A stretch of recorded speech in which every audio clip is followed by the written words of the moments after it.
Hello भाई, good morning सभी को। मैं अच्छी हूँ और उम्मीद करती हूँ कि भाई आप सभी बहुत अच्छे होंगे। देखो ये वीडियो मैंने सीटेट और एचटेट के रिगार्डिंग बनाई है कि घर पे बैठ के जो गृहिणी है या जिनको भी टाइम नहीं मिल पाता वो अपना सीटेट एचटेट कैसे क्लियर करें।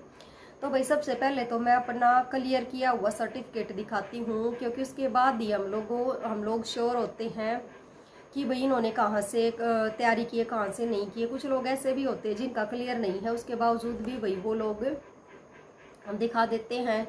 वो लोग बताते हैं कि भाई हमने यहाँ से किया, यहाँ से नहीं किया। तो मेरे दोनों टेस्ट क्लियर हो रखे भाई, सी टेट भी और एच टेट भी। मेरा नेट भी भाई क्लियर हो जाता, लेकिन अनफॉर्चुनेटली कुछ परिवार में कुछ डोमेस्टिक इशू ऐसे हो गए हैं कि भाई मेरे 2 साल खराब हो गए, नहीं तो मेरा नेशनल एलिजिबिलिटी जो टेस्ट होता वो भी क्लियर हो जाता। तो ये है भाई मेरा हरियाणा टीचर एलिजिबिलिटी टेस्ट, जिसको बोलते हैं एच टेट। तो ये देखो भाई ऊपर सारी चीज़ें दिख भी रही होंगी आप लोगों को। तो ये देखो, पता नहीं कुछ उसमें मुझे तो आडेटेड ऐसे अक्सर दिख रहे हैं। तो ये है भाई इसके मार्क्स, ये है यहाँ पे 93 मार्क्स। और ये भाई सभी को पता है कि ये 90 मार्क्स में क्लियर हो जाता है। तो इसमें मेरे 93 हैं, 3 नंबर मेरे इसमें ज़्यादा हैं भाई, ठीक है। तो और इसमें भाई अलग से हैं एक जो भाई मेरा मेन सब्जेक्ट, क्योंकि मैंने एमए जो है इंग्लिश से कर रखी है, तो भाई मेरे हिंदी और इंग्लिश में काफ़ी अच्छे मार्क्स आते हैं। तो भाई ये जो हैं ये है लैंग्वेज सब्जेक्ट। ये देखो हिंदी एंड इंग्लिश, ये दोनों आपके सामने ये लिखा हुआ है। तो इसके सामने वाले जो ये है इसके मार्क्स, ये कितने हैं इसमें, ये हैं भाई 30 में से हैं मेरे 21। तो ये देखो 30 में से 21 मार्क्स हैं भाई। तो ये लगा लो कि हिंदी और इंग्लिश दोनों में मतलब 30 में से 21 है, तो 9 मार्क्स इकट्ठे हुए हैं। तो इसका मतलब है कि हिंदी और इंग्लिश की तैयारी मेरी काफ़ी अच्छी थी। और इसके बाद भाई जनरल स्टडीज है, उसमें मेरे 17 है, और ये जो मेरा सब्जेक्ट था उसमें मेरे 42 थे। तो भाई ये सारी चीज़ें, ये तो था मेरा एच टेट का जो हरियाणा टीचर एलिजिबिलिटी टेस्ट होता है। देखो भाई दिख रहा है या नहीं दिख रहा है, इसमें आप लोगों को मेरा फ़ोटो भी लगा हुआ है, ये देखो। और ये सारी चीज़ें इसमें मेरी ओरिजिनल हैं भाई, ये सारी की सारी चीज़ें। और इसके बाद है भाई ये है सी टेट का जो सेंटर का एलिजिबिलिटी टेस्ट होता है। तो ये भी देखो भाई, ये बाकायदा आपको मेरा फ़ोटो भी दिख जाएगा और ये नाम वगैरह मम्मी का नाम। तो भाई इसमें ये मैंने 2 भरे थे, मेरा एक क्लियर हो गया था और एक यहाँ पे ये अनक्लियर है। तो ये वाला है जो ये है 93 मार्क्स, सेम होता है भाई ये दोनों, सेंटर वाला भी और स्टेट वाला भी 90 मार्क्स में क्लियर हो जाता है। तो इन दोनों में मेरे 93 हैं। तो भाई दोनों के दोनों मेरे टेस्ट मेरे क्लियर हो चुके हैं और आप लोगों को मैंने प्रूफ भी दिखा दिया है। अब बात करते हैं कि भाई ये मैंने कहाँ से तैयारी करी और कैसे ये हुआ। तो भाई सबसे पहले तो मैं बता दूं कि मेरा एक तो मेरा बीएड वाला हो रखा है जो 6 to 9 10 जो 6 to 9 की जो टीचर होती हैं उनके लिए जो क्लियर होता है वो होता है। और ये जो सीटेट है ये मेरा हो रखा है भाई 1 to 5 के लिए। तो वही दोनों के लिए मैं बता रही हूँ भाई, मेन जो होता है आप एनसीईआरटी को उठाओ, एनसीईआरटी को पढ़ो। 10th तक की जो एनसीईआरटी होती है बहुत अच्छे से उनको पढ़ लो, उनसे बाहर कुछ भी नहीं आता। और रही बात ये कि भाई मेरे कैसे हुए क्लियर, तो भाई देखो मेरे क्लियर इसलिए ऐसे हुए क्योंकि मैं तैयारी करती थी नेट की, जो नेशनल एलिजिबिलिटी टेस्ट होता है मैं तैयारी करती थी उसकी। तो मुझे जैसे टाइम तो ऐसा ही मिलता था, क्योंकि मेरी भी ऐसे लगा लो कि भाई बड़े बच्चे हो चुके हैं, लेकिन मेरे टेस्ट भी काफ़ी लेट क्लियर हुए थे। तो वही चीज़ थी कि मुझे टाइम बिल्कुल कम मिलता था, लेकिन मैं ये सोचती थी कि भाई मैं टेस्ट क्लियर कर लूँ। तो जैसे मैं नेट की तैयारी करती थी स्टार्टिंग से ही, मैंने छोटे टेस्टों की तैयारी नहीं की थी। तो नेट की जब मैं तैयारी कर रही थी तो वही मेरा बेस तो पहले से ही क्लियर था। उसके बाद भाई मैं हायर स्टडीज़ की बुक्स पढ़ती थी, जैसे बीए और एमए वाली बुक्स जो होती हैं वो मैं पढ़ती थी। तो एक बार जैसे मैंने 12th ही पास आउट की थी, उसके बाद मैंने क्लर्क जो होते हैं उनका जो है टेस्ट निकला हुआ था और वो भरा था। तो वैसे ही मैंने 3-4 महीने में वो वाला जो टेस्ट निकला हुआ था, तो 3-4 महीने में मैंने 8th तक की जो एनसीईआरटी होती है वो रीड कर ली थी। तो जैसे मैं नेट की तैयारी कर रही थी तो हायर स्टडीज़ की बुक्स जो पढ़ती थी तो उनमें कुछ चीज़ ऐसी हो जाती थी कि भाई जो समझ में नहीं आती। तो उससे पहले भी मैं एनसीईआरटी उठाती थी कि भाई एनसीईआरटी उठा लूँ, जो पीछे वाली है उनसे समझ लूँ। तो भाई दोबारा से मैंने पूरी की पूरी जो एनसीईआरटी होती है वो पूरी की पूरी रीड कर ली थी। जो 10th क्लास तक की एनसीईआरटी मैंने सारी की सारी वो पढ़ ली थी। तो जो भी मेरा नेट था उसमें फिर मुझे इजी हो जाता, कोई भी चीज़ जो भी मुझे समझ में नहीं आती तो वो इजीली समझ आ जाती थी उससे।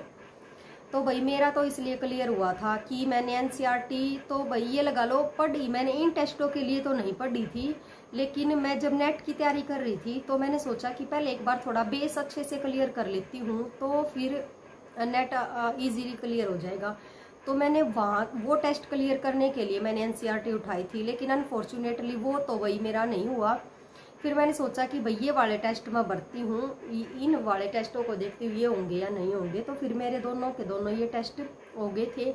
एक टेस्ट और भी था भाई, उसमें मेरा एक ही नंबर रहा था, एक नंबर से रहा था वो। जैसे इसमें 90 होते हैं क्लियर होने के लिए, तो उसमें मेरे 89 आए थे। तो भाई वो एक नंबर से रह गया था, वो नहीं हुआ था क्लियर। और जो यहाँ पे जो लेक्चरर का होता है हरियाणा में, मैंने पिछली बार जब शुभ होने से 1 साल पहले मैं सोच रही थी कि भाई मेरा जो ये 10th तक का है, 9th क्लास तक का जो है टेस्ट वो तो क्लियर हो गया है। अब मैं 9 से लेकर और 12th तक का और करूँगी। तो भाई वो कैफ़े वाले ने क्या किया, दोबारा से फिर यही भर दिया मेरा टेस्ट। तो फिर मैं इसको देने नहीं गई, मुझे लगा कि ये तो भाई क्लियर ही ना हो रहा है, जब वैकेंसी आएंगी तो इसमें देखते हैं भाई कि क्या होगा क्या नहीं होगा। तो वही बात है। वैसे तो इन टेस्टों की आजकल कोई वैल्यू नहीं है, क्योंकि वैकेंसी कुछ आ ही नहीं रही है, कहीं भी देख लो।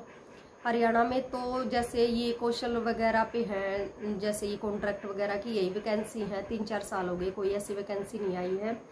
तो भाई पर वो चीज़ बता रही हूँ कि भाई सबसे ईजी जो चीज़ है वो है आप अपने एनसीईआरटी को पढ़ लो भाई। जो सब्जेक्ट अपना उस सब्जेक्ट के ऊपर मेन फोकस करो भाई। वो उस सब्जेक्ट की तो मैं ये लगा रही हूँ कि मान लो अगर आपका एसएस है, एसएस सब्जेक्ट है, तो आप एसएस का तो ये लगा लो कि अगर आपका मान लो कि भाई बेस कमज़ोर है तो आप 5वीं से ही स्टार्ट कर दो एसएस को पढ़नी, और फिर 10th क्लास तक एसएस को पढ़ लो।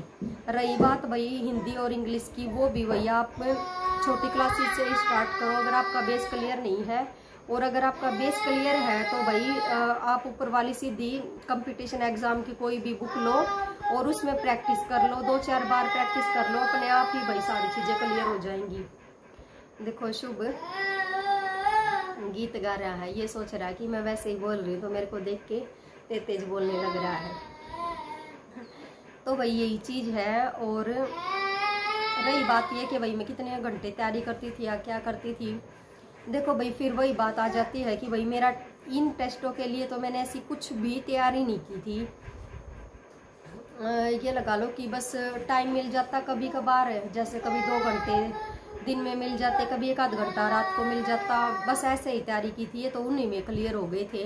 लेकिन भाई वही बात है कि मेरा इनका बेस क्लियर था, इसलिए ये हो गए थे। मेरी कुछ फ्रेंड्स ने भी पूछा था जब मेरे से ये टेस्ट क्लियर हुए थे कि तूने कहाँ से तैयारी की, कहाँ से तैयारी की। तो भाई मैं तो ये बता रही हूँ, मैंने इनके लिए तो कहीं से भी तैयारी नहीं की थी, लेकिन जब मैंने टेस्ट दिया तो मुझे पता चल गया था कि भाई ये कहाँ से क्या आया हुआ था। तो ये लगा लो कि भाई 10th क्लास तक की अगर आप तैयारी कर लेते हो अच्छे से तो भाई पूरा का पूरा टेस्ट आपका क्लियर हो जाएगा। रही बात इसकी कि भाई एक गृहिणी हाउसवाइफ कैसे अपना टाइम मैनेज करेंगी, क्या करेंगी, भाई जिनका बेस क्लियर नहीं है उनको तो थोड़ी एक्स्ट्रा मेहनत करनी पड़ेगी, नहीं तो भाई 2 घंटे 3 घंटे दिन में 2 सफिशियंट है। अगर जिनका बेस क्लियर है वो भी एक बार मतलब 1 या 1.5 महीने में भाई एनसीईआरटी कंप्लीट कर लो अपनी, पहले सब्जेक्ट वाली क्लियर करो। उसके बाद क्योंकि हिंदी इंग्लिश का पोर्शन यहाँ पे कम आता, 30 मार्क्स की आती है स्टेट वाले पेपर में, हिंदी और इंग्लिश दोनों लगा के, तो 30 मार्क्स तो भाई कोई ज़्यादा डिफिकल्ट नहीं होते। रही बात इंग्लिश की और हिंदी की, तो इंग्लिश और हिंदी इतनी ईजी आती है, वही कुछ मेन ही टॉपिक्स हैं जो ये लगा लो कि भाई जैसे नरेशन वाला होता है वो हमेशा आता है, टेंस से बिल्कुल पक्का आएगा। और भाई ये लगा लो कि वर्ब्स जो होती हैं उनसे भी पक्का आता है। तो 5-4 टॉपिक्स ही हैं इंग्लिश के जिनमें से बिल्कुल पक्का ही आता है हमेशा, चाहे कैसे भी वो कर लो। ऐसा ही हिंदी का है भाई, हिंदी का भी ये लगा लो समास से, क्रिया से, और भाई जो काल होता है उससे, और 1-आधा क्वेश्चन जो होता है मुहावरे वगैरह ये आते हैं। कुछ थोड़ा बहुत वो कैब आती है दोनों में, हिंदी और इंग्लिश में। तो ये वाली चीज़ होती है। रही बात भाई जनरल स्टडीज़ की, जीके का जो पोर्शन होता है वो भी इसमें काफ़ी आता है भाई। अभी मेरे को जैसे ये मेरा क्लियर हुआ था 2018 वाला क्लियर हो रखा है ये मेरा। तो इसमें मेरे को ये नहीं ध्यान कि भाई जनरल स्टडीज़ में मेरे ख्याल से 3-4 सब्जेक्ट थे इसमें। तो भाई वो 3-4 सब्जेक्ट जैसे हरियाणा जीके जो था, हरियाणा जीके की तो भाई छोटी सी कुछ चीज़ें होती हैं वो आएंगी, कुछ करंट अफेयर्स आएंगे जो स्टार्टिंग के, जैसे उस टाइम पे जो भी करंट अफेयर्स ज़्यादा चल रहे होंगे। जैसे एक तो 100% लगा लो खेलों से बिल्कुल आएगा भाई, नदियाँ नहरें जो भी हरियाणा की है उनसे बिल्कुल पक्का आएगा भाई। और हरियाणा का जो वेशभूषा होती है उससे बिल्कुल पक्का क्वेश्चन आएगा। तो कुछ चीज़ें हैं भाई ये कर लो। मैं ये कह रही हूँ कि भाई एचटेट सीटेट ये तो भाई कुछ भी टेस्ट नहीं है, ये तो ऐसे हैं कि आजकल तो जो होते हैं ना कि कोचिंग सेंटर जो हैं वो मतलब जैसे पेपर से पहले इन्हीं चीज़ों को एक बार रिपीट करवा देते हैं बच्चों की। वो उन्हीं में से हर बार पता है कि भाई हर बार इन्हीं में से क्वेश्चन आएंगे। और मतलब 100, 100, 110, 120, 130 ऐसे नंबर आते हैं बच्चों के, क्योंकि वो टॉपिक्स डिसाइड होते हैं कि भाई इन टॉपिक्स में से ही हर बार आता है और इन टॉपिक्स में से हर बार आएगा। तो भाई यही चीज़ है जैसे। और मेरे में भाई मैथ्स इसमें नहीं है क्योंकि मैथ्स मेरा सब्जेक्ट था नहीं। और इसमें सीटेट जो है इसमें था मैथ्स, इसमें प्राइमरी लेवल का था जो भी है सीटेट में मैथ्स। तो भाई इसके लिए मैंने 7th क्लास तक का मैथ्स जो है थोड़ा सा वो किया था। कुछ ये भी है फिर भाई बात आ जाती है कि मैंने एक बार बीच में बच्चों को ट्यूशन पढ़ाया था। तो भाई मेरा तो वैसे ही क्लियर था मैथ्स का भी पोर्शन, जैसे 7th 8th तक का। इससे ज़्यादा तो मुझे मैथ्स आता नहीं है, मतलब मैं 8th या 9th तक का ही मैथ करवा सकती हूँ बच्चों को। तो भाई मेरा मैथ्स जो इसमें जो दिल्ली वाला जो टेस्ट होता है CTET, तो उसमें जो था वो मोस्टली 7th क्लास तक का तो इनफ ही है, उससे नीचे का ही मैथ्स आता है। लेकिन भाई 7th क्लास तक का मैथ आना चाहिए। रही बात एचटेट की, मेरा 6 to 9 वाला टेस्ट हो रखा, तो इसमें मेरा सब्जेक्ट मैथ्स का नहीं था। तो भाई इसमें मुझे मैथ्स की ज़रूरत नहीं थी। हिंदी इंग्लिश का मैंने आपको बता दिया और भाई जीके वगैरह का बता दिया है। और रही बात भाई मैथ्स का भी बता दिया कि 7th तक का मैथ्स ले लो और भाई NCERT ले लो। इतना इजी मैथ होता है भगवान, मतलब कि ना इतना इजी होता है। मैं ये मतलब है ना, जब मैंने ये टेस्ट दिए तो मतलब कई जैसे मेरी यहाँ पे जब मैं जॉब करती थी तो वहाँ पे कई लड़कियाँ थी, तो उन्होंने पूछा अरे कहाँ से तैयारी की। मैं बोली भगवान ये टेस्ट ही क्या है, इनके लिए तैयारी करने की ज़रूरत ही क्या है। लेकिन भाई जो भी जिनका बेस क्लियर नहीं है भाई उनको तो वही बात है कि भाई तैयारी उनको तो करनी है।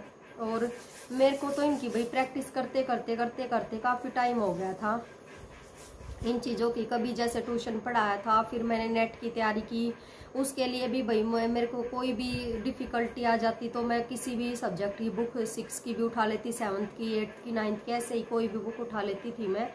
तो भाई एक बार तो मैंने ज़रूरी पढ़ी थी, जैसे 2015 में जो मेरा टेस्ट हुआ था एक बार, वो जो मेरा 1 नंबर से रह गया था, उस टाइम पे वही मैंने भी सारी की सारी NCERT एक बार पढ़ ली थी। तो वो मतलब एक बार तो नहीं, 2 या 3 बार पढ़ी थी मैंने उस टाइम पे लगातार ही। तो उस टाइम पे जो पढ़ी थी भाई उससे मेरे फिर जब मैंने ये टेस्ट दिए तो भगवान की कसम मैं तो जिस दिन टेस्ट देने के लिए गई थी उससे मैंने एक दिन भी कोई तैयारी नहीं की थी। ये वाला टेस्ट मैं ऐसे का ऐसे देने गई थी और मेरा ये क्लियर हो गया था। तो भाई अगर और भी आपको मान लो भाई कोई भी क्वेरी है तो आप कमेंट करके पूछ लेना कि भाई कैसे तैयारी करें, क्या करें और कहाँ से करें। क्योंकि भाई इसके लिए मैं तो यही कहूँगी कि ज़्यादा स्ट्रेस वगैरह लेने की ज़रूरत नहीं है, ये तो बिल्कुल छोटे छोटे टेस्ट है। और रही बात ये कि भाई इनके लिए थोड़ा सा एक बार अपना बेस बनाओ, NCERT रीड कर लो भाई, 2-3